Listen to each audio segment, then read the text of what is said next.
मेहनत कर सकते हैं, अगर गिर जाते तो उठने का हौसला है और अपने रास्ते पर आप चलते रहते हैं निरंतर, तो कोई भी मंजिल जो है वो नामुमकिन, इम्पॉसिबल नहीं है। पटना साइंस कॉलेज से आपकी पढ़ाई हुई और पटना साइंस कॉलेज से यहाँ तक पहुँचने में सबसे बड़ा योगदान किसका था? उसी कॉलेज से बहुत सारे लोग नहीं कुछ कर सके, उसी कॉलेज से बहुत सारे लोग बहुत कुछ किए, तो हमारे पास दोनों एग्जाम्पल मौजूद था। तो हमको किस रास्ते पे जाना है? मैं समझता हूँ कि युवाओं में असीम क्षमता है, इनफाइनाइट कैपेबिलिटी है, और मैं समझता हूँ कि आज के युवाओं के पास जो रिसोर्सेस है वो हम लोगों को जो अवेलेबल था उस वक्त उससे कहीं ज़्यादा। हमारा कल्चर एक बड़ा एकोमोडेटिव कंपोजिट कल्चर है, ये इंक्लूसिव कल्चर है।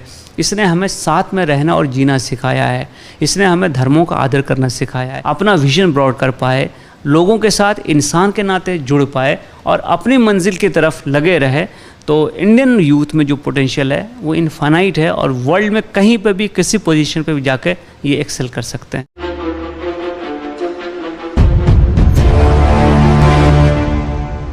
अभी हमारे साथ मुंबई के कमिश्नर रेलवे के आईपीएस अधिकारी खालिद सर हैं।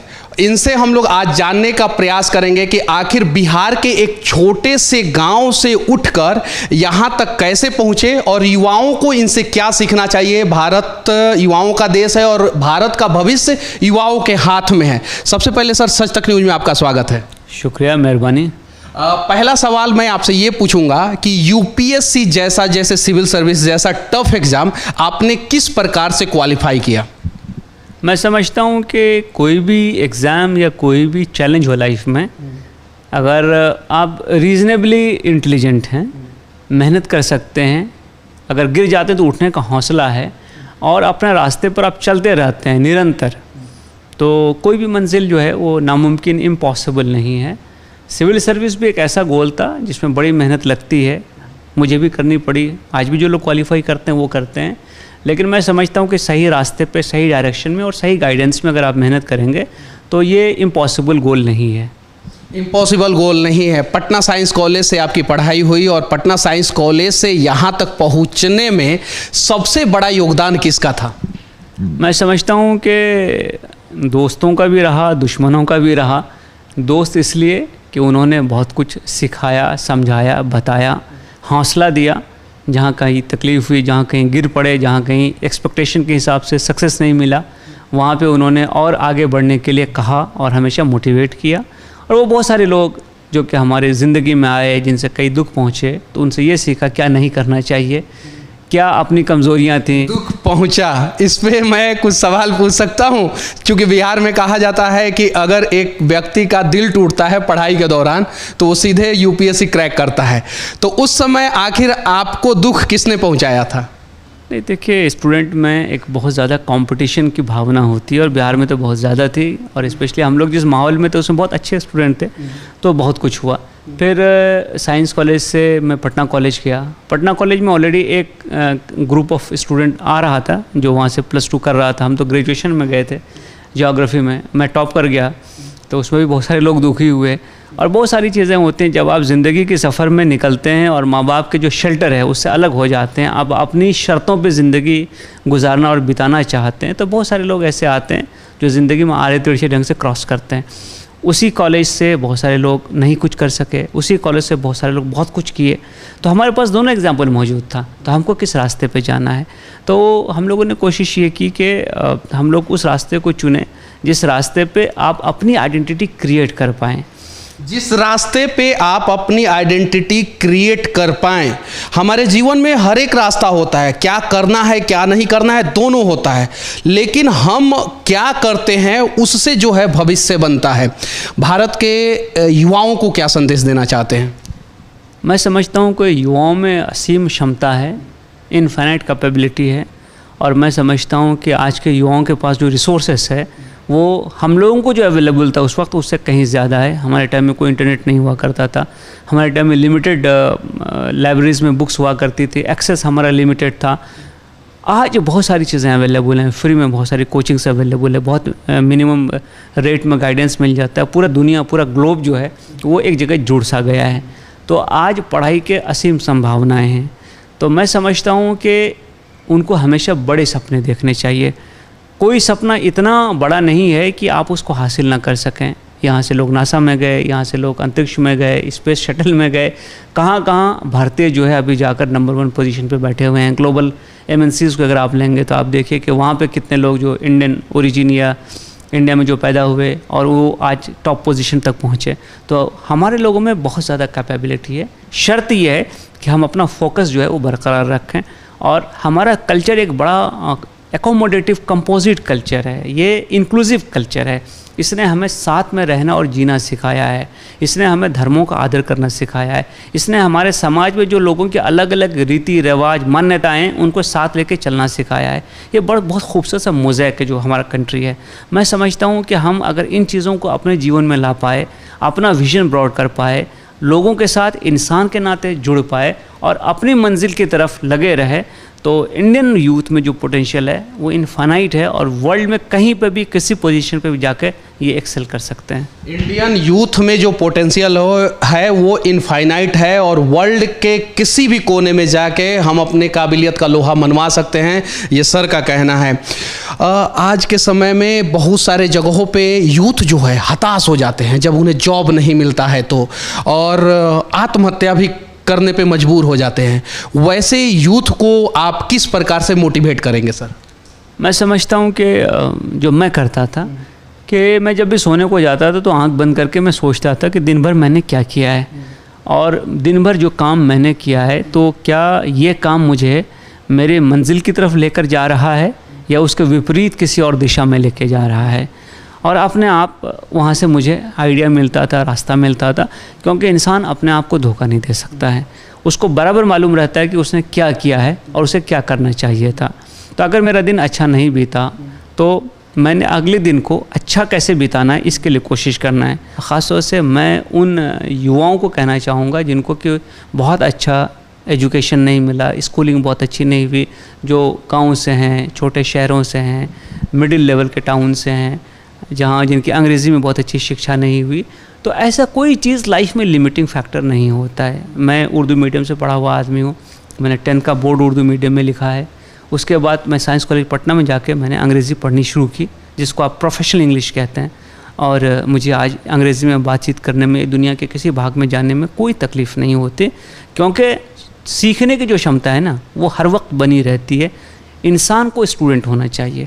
ज़्यादातर यूथ जो नाकाम हो जाते हैं, मेरा जो अपना एक्सपीरियंस है, वो कभी आत्म परीक्षण नहीं करते।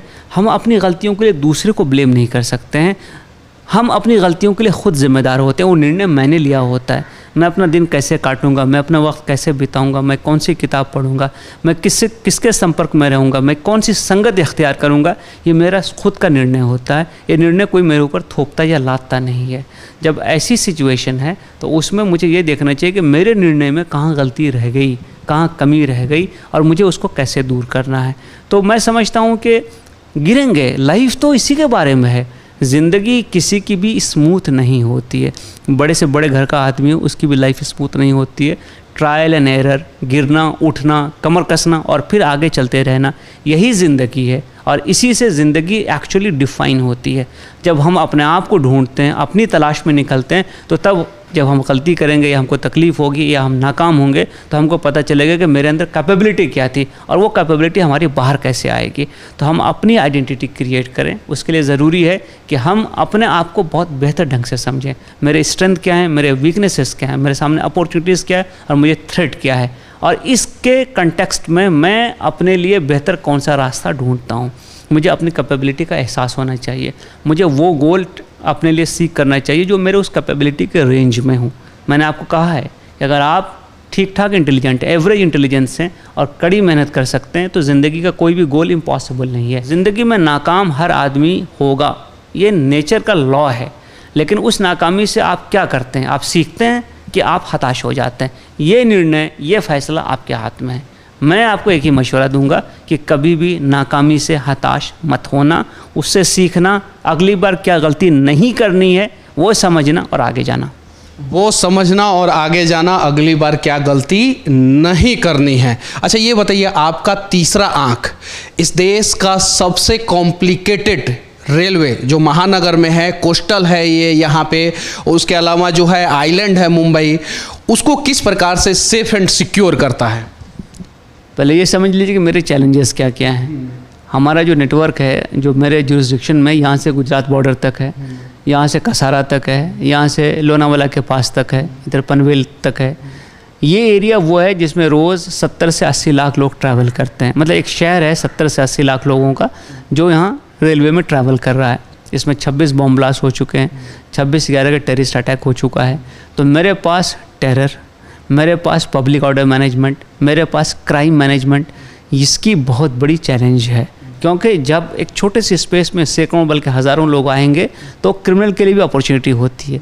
दूसरी प्रॉब्लम मेरी क्या है कि मेरे यहाँ हर चीज़ मोबाइल है। मतलब आप अभी ट्रेन पे बैठे, जब तक आपको पता चलेगा कि आपका मोबाइल चोरी हो गया है, आपका लैपटॉप चोरी हो गया, आपका सामान चोरी हो गया है, तब तक आप 2-4-10 किलोमीटर आगे जा चुके होंगे। हो सकता है कि जो क्रिमिनल हो वो वहीं उतर गया हो, वो दूसरी ट्रेन पकड़ कर और 20 किलोमीटर आगे जा चुका हो। तो मेरे चैलेंजेस बहुत डिफरेंट है। इंटरस्टेट चैलेंज है मेरा। अभी यहाँ से निकलेगा गुजरात चला जाएगा, यहाँ से निकलेगा गोवा चला जाएगा। तो हमारा सब चीज़ मोबाइल है। तो उस वजह से मेरे चैलेंजेस ये हैं कि मैं इस नेटवर्क में लोगों को उस लेवल की सेफ्टी कैसे प्रोवाइड करूं कि जिससे वो घर से जब निकलें सुबह तो उनके जहन में कभी ये ख्याल नहीं हो कि मैं सेफ़ ट्रैवल कर सकूंगा क्या, मैं सेफ़ घर वापस आ सकूंगा क्या। और याद रखिए मेरे पास क्या कंप्यूटर बेस है, 70 से 80 लाख।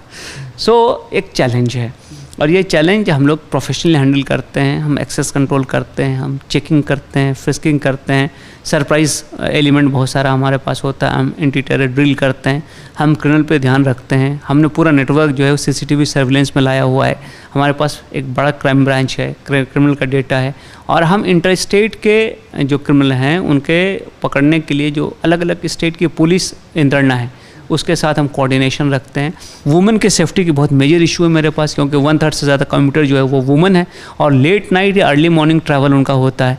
उसके अलावा क्या होता है कि बहुत कम स्पेस में बहुत सारे लोग आते हैं, तो उनमें उससे रिलेटेड जितने भी इश्यूज़ होते हैं, उसके रिलेटेड क्राइम का इशू होता है, उससे रिलेटेड पर्सनल डिग्निटी का इशू आता है। अभी कोरोना में हमारा और डिफरेंट इशू था कि कोरोना के जो रिस्ट्रिक्शंस है हम उसको कैसे इम्प्लीमेंट करें। बाहर के स्टेट से जो लोग आ रहे हैं वो हम उनको कैसे स्क्रीन करें कि उनके पॉजिटिव हैं कि नहीं है। अभी इवैक्यूएशन जब करना पड़ा हम लोगों को, जब लॉकडाउन हो गया, हमने फर्स्ट स्टेज में 14.5 लाख और सेकंड में 54 लाख लोगों को घर भेजा यहाँ से। आप समझिए कि 54 लाख लोगों को घर भेजना ट्रेन से ये कितना बड़ा टास्क है। तो उस टास्क को कोऑर्डिनेट करने में बहुत सारी एजेंसीज़ का रोल होता है। मैं आपको एक एग्जांपल बताता हूँ। पीक आवर में हमारा CST या चर्च गेट में अराइवल रेट है 1500 पर्सन पर मिनट। अगर 10 मिनट के लिए मैं ट्रैफिक ब्लॉक कर दूं तो 15,000 आदमी मुझे रोड पे मिलेंगे। आप समझिए ना, क्या साउथ मुंबई में 15,000 आदमी रोड पे खड़े हो गए तो सारा रोड ट्रैफिक भी जाम हो जाएगा और फिर ना आप ऑफिस पहुंच पाइएगा, ना घर पहुंच पाइएगा, ना मीटिंग में जा पाइएगा। और ये मीडिया का सेंटर है, ये इंडिया के फिनांस का सेंटर है, ये यहाँ के पॉलिटिकल पावर का एक बहुत बड़ा सेंटर है। फॉरेन डिग्निटरीज़ के विजिट होते रहते हैं मुंबई में। ये वो शहर है जिसको ग्लोबली हर आदमी देखता है। तो इस शहर को मुझे पीसफुल रखना है, इस शहर में लोगों की जो मूवमेंट उसको फ्री रखनी है, उनकी क्वालिटी ऑफ लाइफ उसको बनाए रखना है और उनके लाइफ, प्रॉपर्टी और डिग्निटी को कोई थ्रेट या चैलेंज होने नहीं देना है, which itself is a big challenge. And I think कि हम फॉर्चुनेट है कि मुझे यह चांस मिला कि मैं सर्व कर सकूँ लोगों को यहाँ पर। कि जैसे ये यूनिफॉर्म है, अब एक पीरियड के लिए आपने यूनिफॉर्म डाली है, ये उतर जाने वाली है, आप रिटायर हो जाओगे। इस महीने में अभी एंड हो रहा है, हमारे 2 DG रिटायर हो रहे हैं। तो इसमें जो आपको संधि है, जो अपॉर्चुनिटी है, वो सर्विस की संधि है, लोगों को कुछ देने की संधि है। मैंने सोसाइटी से इतना कुछ लिया हुआ है, आज मैं इस कुर्सी पे बैठा हूँ। ये सिर्फ मेरा किया हुआ नहीं है, इसमें सैकड़ों, हज़ारों, लाखों लोगों का कंट्रीब्यूशन है, उसके कारण मैं यहाँ तक पहुँच पाया हूँ। तो क्या मैं अपने जीते जी अपने जैसे 100, 200, 500, 1000 लोग क्रिएट कर पा रहा हूँ जो शायद मेरे से भी आगे जाएँ? जब तक मैं ये नहीं कर पाता हूँ, मैं नहीं समझता कि लाइफ सक्सेसफुल होगी। तो मैं समाज को क्या वापस दे पा रहा हूँ, ये एक मेरे सामने हमेशा एक बहुत बड़ा गोल है। और मैं ये समझता हूँ कि मुझे क्या मिला वो इम्पॉर्टेंट नहीं है, मैं क्या छोड़ के जाता हूँ वो इम्पॉर्टेंट है। और जो छोड़ के जाता हूँ वो हमेशा जो मिला उससे बेटर होना चाहिए। आप अनेकों मुशायरा कार्यक्रम में भी जाते हैं, अनेकों शेर भी लिखते हैं, 1-2 इस देश के युवाओं के लिए सुना दीजिए सर। मेरा एक शेर है, एक गज़ल का 2 शेर में सुनाता हूँ, शायद वो मेरे लाइफ का गोल भी वही है कि इस तरह है कि छुप के सीने में एक आग सी तो रहे, छुप के सीने में एक आग सी तो रहे, दश्ते जां में कहीं रोशनी तो रहे। दश्ते जां जो जान का जंगल है, आपके अंदर जो जंगल है जिसमें अंधेरा है, उसमें कुछ रोशनी होनी चाहिए। दश्ते जां में कहीं रोशनी तो रहे, यह है दौरे हवस लेकिन ऐसा भी क्या, माना इच्छाओं का दौर है, ग्रीड का दौर है, यह है दौरे हवस लेकिन ऐसा भी क्या, आदमी कम से कम आदमी तो रहे। आदमी कम से कम आदमी तो रहे। एक राष्ट्र किसी के जीवन में कितना इम्पोर्टेंट होता है और राष्ट्र किसी के लिए क्या होता है, ये आपके द्वारा हम लोग सुनना चाहते हैं। मैं समझता हूँ कि हमारी जो आइडेंटिटी है उसका एक बहुत बड़ा हिस्सा जो है, जिस मिट्टी में आप पैदा होते हैं, पलते बढ़ते हैं, जो कि आपके शरीर में खून बन करके और गोश्त और हड्डी बन के इवॉल्व होता है, वो मिट्टी का बहुत बड़ा कर्ज होता है इंसान पे। मैं अपने आप को खुशनसीब समझता हूँ कि मैं इस देश में पैदा हुआ और यहाँ के समाज में मैं पला बड़ा। मैंने देश के बाहर भी बहुत सारा सफ़र किया है, बहुत सारे लोगों से मेरी मुलाकात रही है। इस मिट्टी में कुछ तो है जो अपने आप तरफ खींचती रहती है, और मैं समझता हूँ कि इस मिट्टी में जो सबसे बड़ी चीज़ है वो है सहिष्णुता, ये है एकोमोडेशन, ये है कि रंग बिरंग के फूल, यहाँ पे रंग बिरंग की भाषाएँ, रंग बिरंग के कल्चर होने के बावजूद हम एक आइडेंटिटी रखते हैं इंडियन की। तो इंडिया एक ऐसा देश है जिसमें यूनिफॉर्मिटी नहीं, जिसमें कंपोजिट जो है ना वो नेचर है। जैसे कि एक आप गुलदस्ता बनाते हैं, एक ही रंग का फूल होगा तो शायद उतना खूबसूरत नहीं होगा, जब रंग बिरंगे फूल आप उसमें डालते हैं तो उसकी खूबसूरती बढ़ जाती है। रंग एक फुलवारी में जाइए, अलग अलग गार्डन में अलग अलग स्पेसेस हैं फ्लावर के, फ्रूट के, वो आपको ज़्यादा अच्छा लगता है। तो ये देश ऐसा देश है जिसने हमें सींचा है, जिसका कर्ज़ है हम सब पर, और मैं समझता हूँ कि उस कर्ज़ को अगर आप उतारने की कोशिश करें तो शायद एक ही रास्ता है कि आपको जो कुछ मिला उससे ज़्यादा आप छोड़ के जाएं। आपको जो कुछ मिला उससे ज़्यादा आपको छोड़ के जाना होगा। और ये एक देश है, अगर एक रंग का सिर्फ फूल होता तो शायद उतना खूबसूरत देश नहीं होता। और भारत की खूबसूरती का कारण है कि इसमें रंग बिरंगा फूल है। इसके बारे में आप लोग क्या सोचते हैं? सर के बारे में क्या सोचते हैं? इंडियन रेलवे के बारे में क्या सोचते हैं? एक IPS को किस प्रकार से अपने कर्तव्यों का पालन करना चाहिए, इन सब चीज़ों के बारे में क्या सोचते हैं? कमेंट करके ज़रूर बताना। और आखिरी में सर के लिए जय हिंद।